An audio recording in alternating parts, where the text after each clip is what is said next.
ma'am. This is in spite of the fact that the ownership of the land does not belong to citizens? Or what is the basis of Uh, that policy? What is the base of that policy?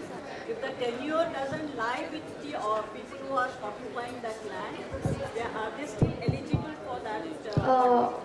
Ma'am, the policy states that government would be providing land with basic services, and the beneficiaries will have to invest on the housing, and the government will also be providing them funds, interest-free funding. So they will have to deal with only paying back the primary amount, principal amount.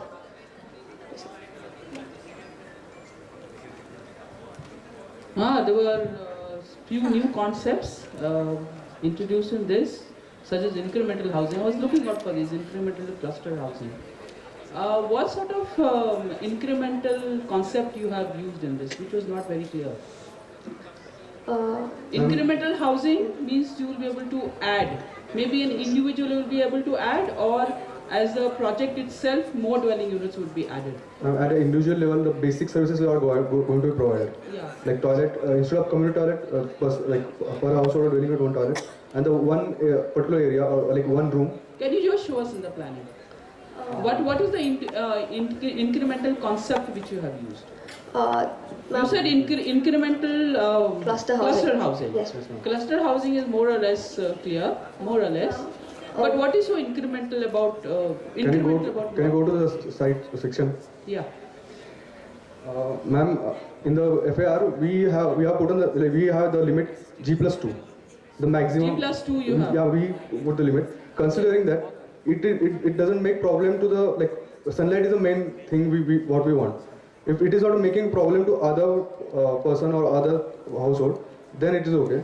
And we are expecting like first floor to second floor, incremental. Incremental for one beneficiary only. Yes, ma'am. Each and every person, as and when they find a need to increase their built-up area, and when they have funding, they can increase it. They don't have to rely on somebody else for increasing their living status. So this was tried out in Dharavi and many other places. So this was found to be a very successful concept. Okay, but you've also said that the leasehold rights are for 30 years. That was what we got from the case study, ma'am. The Potter's Town in Bangalore, existing one. Existing one, the leasehold rights are for 30 years. Yes. Yes, ma'am. So, yeah, then that means the leasehold rights would have to be extended. And it's and that means what sort of tenure rights you are foreseeing for this? Ma'am, we are hoping that after the completion of that 30-year mark, they could apply for that affordable housing scheme, wherein they could accept the land from the government with the basic services and take up this new building form that we are proposing. That means up to 30 years they do not invest in housing, incremental housing.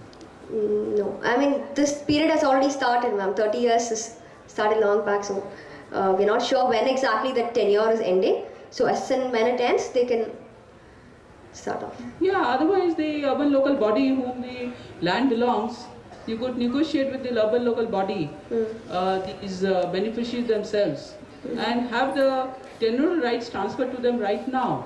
Okay. Maybe in the name of male and female now, due to women empowerment. Otherwise, generally, if you have the housing units in the name of the male, generally they sell it off and go, isn't it? So, what sort of mechanism you're looking at that these beneficiaries do not sell off and go somewhere else? Ma'am, we had limitation in terms of time, and this was a literature study. There's nothing to Ma'am, do. first thing, like, it is a Potter colony. Yeah. If the people are living together, How do you safeguard? Ma'am, if they are living together, they have collective bargaining power. Sell and go off. Ma'am, if the Potters are living together, they have collective bargaining power, and like in the throughout year they got business, like one person needed they employed 2, 3 or more than that plot this Potters. So they work together. So it is hard for one person to leave the community and go away. If you consider for other type of LIG, that might possible. But these people are living together, and they are like they are like they have power when they are together. There is also great demand for this pottery in Bangalore and outside as well. There is a lot of export taking place here, and especially during festive seasons like we mentioned, Diwali and one more. What sort of operation and maintenance we have not really thought of? What is the water operation and maintenance mechanism which you can think of? Who will maintain this? People themselves will maintain, because it is a low cost. The proposals which are given, they are the low cost like investment, and the operational management is also lower than the other. No, but from where the funds will come? Government will be providing them with the basic services like taps and basic sewage drains, everything, and the rest of it, they will have to deal with it. As in, these people, we are giving them a better facility of living, and through which they could improve their economic status. As a result, they would be able to pay for their own basic necessities like electricity, water, etc. Maybe you can think of having resident welfare associations, Community societies yeah. amongst themselves, Yes, we have. and maybe they could contribute. Maybe seed money could come initially from the government or from the ULB, and then for recurring O&M, these beneficiaries would have to contribute monthly. Okay, ma'am, we had actually provided a community hall. That is a two-story thing that you're building that you're seeing. So the upper floor was for all the common activities, ma'am. Generate some money from that if they are renting it to somebody, and the lower space is Within the community itself, even if they'll rent, so you could have, you could collect some money out of that. Yes. But what about the operation and maintenance? You're not just going to, you will have a caretaker also. Somebody wants to rent out. Whom does he contact? So the caretaker has to be there, isn't it? Okay. So even that, when you think of these planning, design, but most of the time we find that we left loose the operation and maintenance part of it. Yes. We were hoping that the 2007 housing policy, as it states, government acts only as a facilitator these days. So we would provide them. Government we have facilitated, but some sort of the mechanism we could always draw in our. When you prepare any of the detailed project reports, you are a planner. Yes. So these all become part of DPRs basically. So you should address most of these. Though the time was short, but just these aspects. Yes, ma'am. Good. Thank you. Thank you. Thank you, ma'am.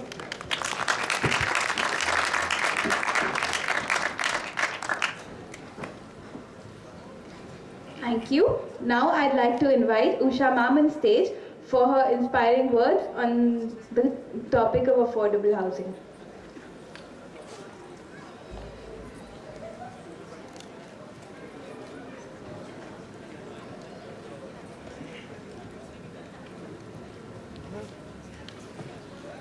Yo. Huh? हाँ क्या देखो हाँ क्या क्या हुआ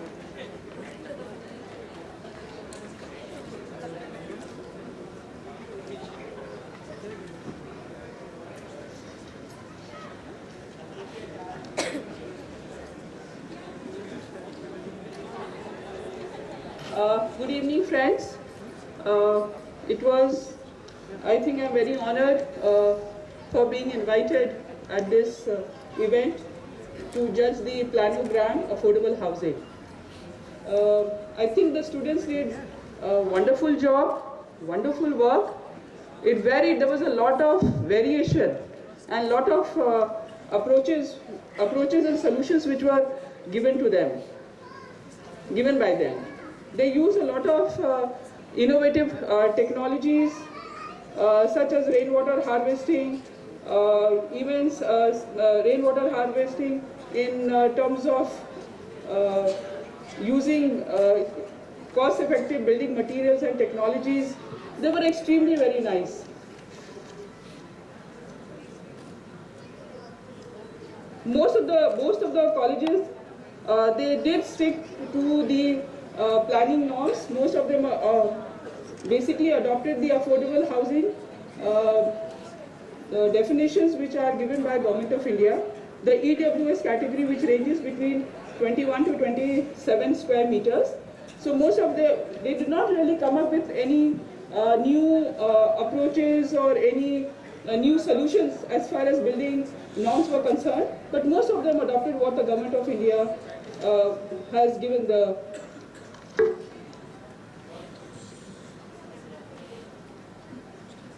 I think the students, since we have given them only 48 hours this time, maybe probably we could give them a couple of more hours. The funding solutions, the design was there as far as dwelling unit was concerned, the planning was there, of the site planning exercise was there, but as far as the funding solutions, which is basically if you are going to have plans on paper, that's not going to be very effective. So I think probably next time if they could have been given 48 hours, maybe you could add another 12 hours to the program so that they could come up with even the innovative, cost-effective mechanisms, even such as like implementation of the project was also not addressed. When we are talking about any project, it has to be a complete DPR. In the complete DPR, obviously we do not expect any sort of design details as such, but some sort of even the thought process should be there, right? Like right from the beginning, why the design is there? Why? What is the problem? What is the problem? What is the solution? And why that solution is required? So. You need to give them time as far as planning is concerned, the social aspect, the economic aspect and physical aspect. Most of the designs which were actually given on this is really on the planning and design, and in some of the designs we really lost what was the social and economic aspect.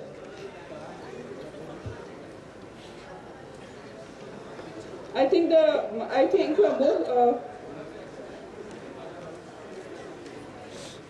now even the Government of India is coming up with the Affordable Housing for All program, which is affordable housing for 2022, and it's basically the aim is to provide housing for all by 2022. So, being as students and professionals, we have to think of innovative solutions and suggestions. Like what are the criteria, how we are going to address the entire country and provide housing for all by 2022.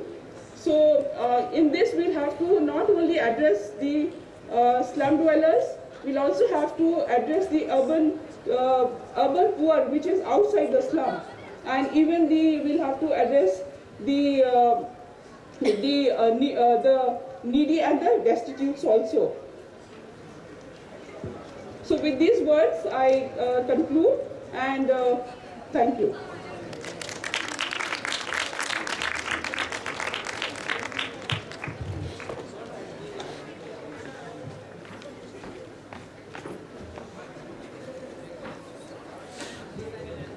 Thank you, ma'am. Your words were truly enlightening. Now I'd like to call Mrs. Neera ma'am on stage to enlighten us.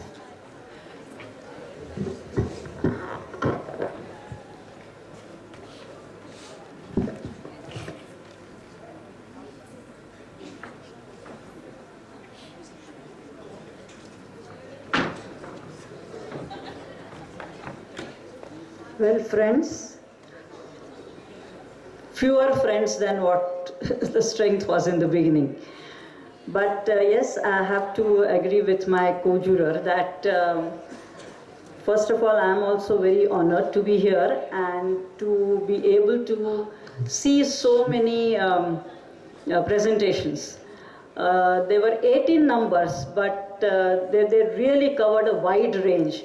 And it's not easy at all. In fact, it is extremely amazing that within 48 hours, you've been managed to assume so many things, actually analyze them and present them in a very, very, very structured manner. So congratulations for that, and keep it up. I think I think being an architect, I must say that the planners are, well, they are better thinkers than architects. Okay, so as far as this specific project was concerned, it was very interesting because on one hand it talked of affordability, on the other hand the community which was given to you was a potters community. At the same time, sometimes people call that community as slums. Perhaps it was part of the brief, I don't know. But there has been this kind of a confusion between the communities, the traditional communities doing their traditional professional work, and the informal settlements which have come up because of the migration to the cities. And this, we are facing this this problem, this kind of the problem of understanding the difference between these two kind of settlements. Just because they are ground storage, just because they lack proper infrastructural facilities, I don't think you can put them in the same bracket. And I can give you the example of the development plan which is now being prepared for the city of Mumbai. Unfortunately, these settlements, the traditional settlements, which are the fisher folks, then there are agrarian communities, and in the city of Bombay, right in the heart of the city, you will find many of these settlements, which we prefer to call them as urban villages. They are not slums, they are urban villages. But while making the development plan, the consultants somehow have put them into the same category. So even the urban villages, as well as these settlements, informal settlements of the people who are migrated from different parts of the city or from different parts of the country, have been put together, and I think this is very unfair because I'm not talking in terms of their their legality or illegality. I'm not talking in terms of they are being part of the city or not, because I think each and like you have said, the theme of this entire gathering, the event is city for all. So first of all, we believe that every citizen, irrespective of the caste, creed, regionality, religion, he or she should have the full right to live wherever he or she wants, and adequate facilities, access to facilities should be given to them. But you have to look at them differently. As quite a few of you have pointed out that it's a very, very interesting question raised by one of the groups, is why are these unplanned, so-called unplanned settlements not recognized by the planners? So if we get a new breed of planners from you, who are not going by the rigid framework of planning, in the sense if you have straight line roads and parallel perpendicular grid and pattern, that becomes a plan. And if you have something very very non straight lines, suddenly it becomes a slum. I mean, the last presentation group that showed the settlement pattern, the layout of the cluster was very interesting. I mean, it was not straight lines, it probably looked like slums, but then we have to really think about these boundaries between slums, urban villages, and the new settlement patterns which we will be designing.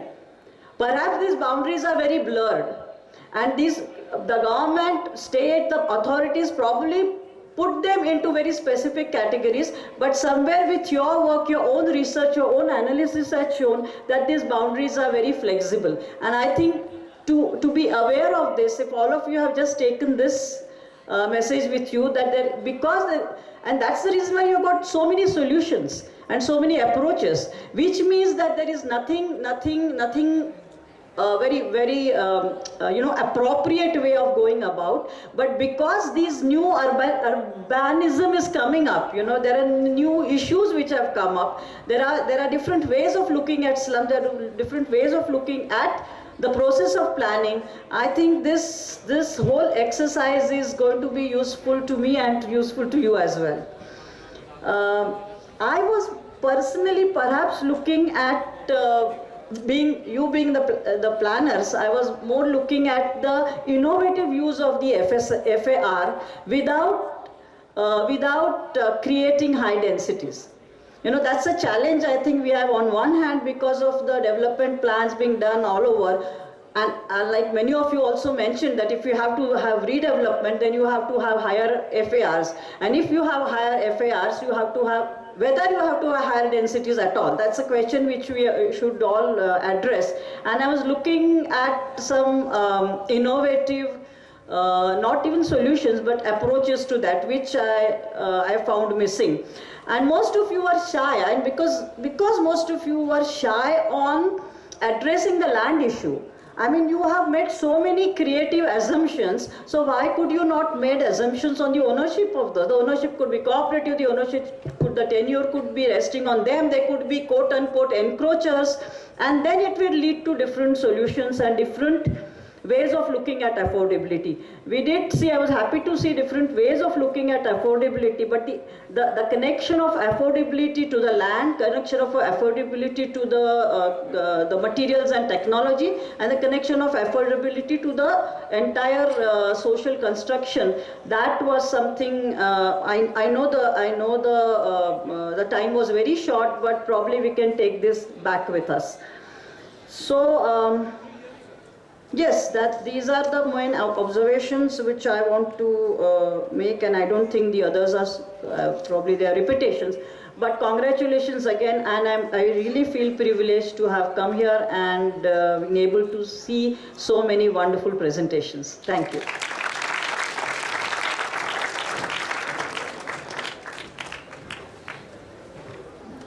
Thank you, ma'am. Your comments were truly enlightening, and we're sure that everyone has learned from them. Now, I'd like to inform the UCs that they're required to report to the help desk immediately. And coming on to Perception, the annual photography exhibition of SPA Bhopal, whose third edition will be happening in 2015. The exhibition displays entries from not just our college, but other colleges of all streams as well. I'd like to request all of you to keep yourself prepared with photographs for this event. The exhibition will portray photographs on a variety of themes and will host a competition as well. Further details will be released soon. Till then, interested people can join the Perception group on Facebook to stay updated.